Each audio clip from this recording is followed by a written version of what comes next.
Hey friends, Mark Holmes here, my buddy Cowboy Joe Boo, and Michael's over here too. Of course, reluctant to be on camera. You notice it's kind of quiet in Dallas right now?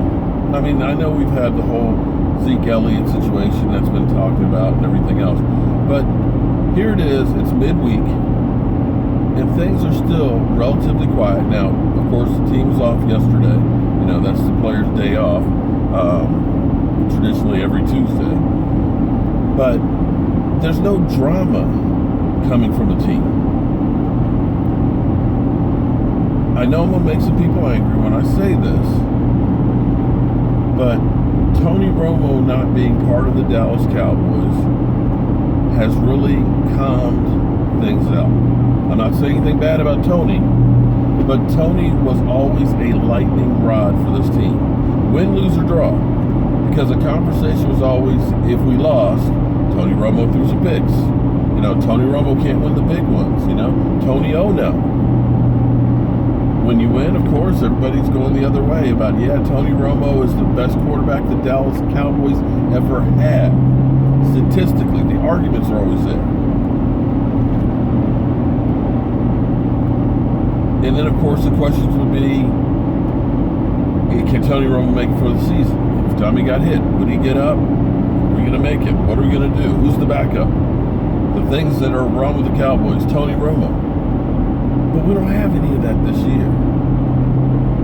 Things are kind of on an even keel. I'm not saying that if Dak has a bad game that people aren't going to start talking, because we won against the Giants and people were already talking, but nothing on the level of what it was like Tony Romo.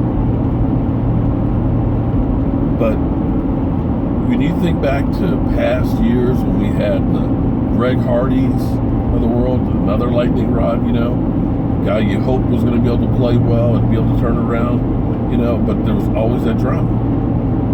That's not there. You had your T.O., you know, love me some me, get your popcorn ready, and that's my quarterback. No drama whatsoever.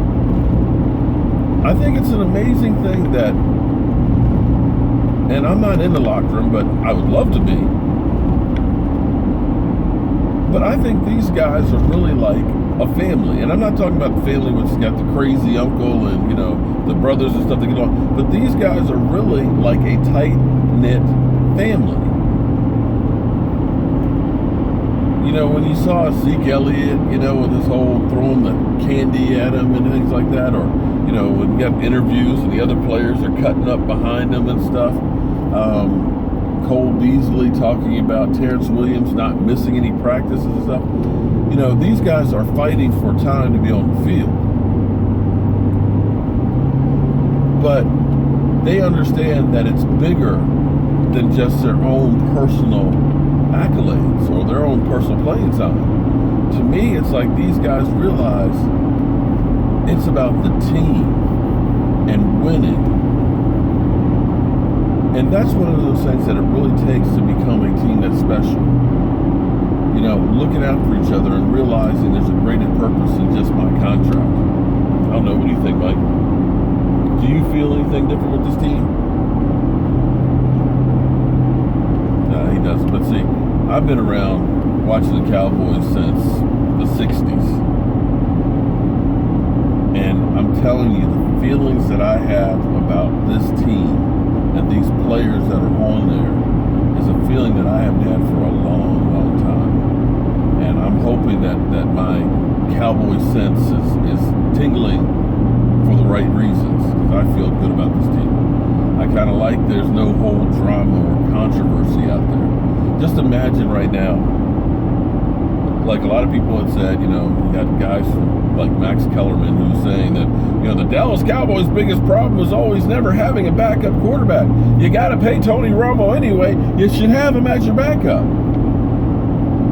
Could you imagine right now if Tony Romo were the backup for the Dallas Cowboys, getting paid $20-some million? It'd been great for the talking heads. They'd be talking about that. But the first interception that Dak Prescott would have had, Tony Romo, you got Pro Bowl quarterback sitting there right behind him. Tony Romo's on the bench.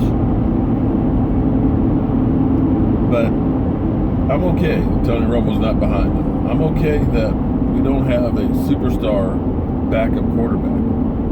You know, I look at Dak Prescott. Dak Prescott's built like a linebacker. It would take a whole lot to get Dak Prescott off that field. And the way that offensive line blocks, and when he chooses to run very carefully and knows how to slide, unlike, say, an RG3, I feel okay with the situation we have right now. Mike, I feel good about this team. I really do. We got a big test again against the Denver Broncos.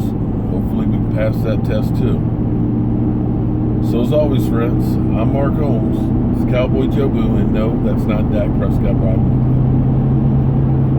me. Got a few more stops to make, and then I'll be back home. Hope you guys are having a great day.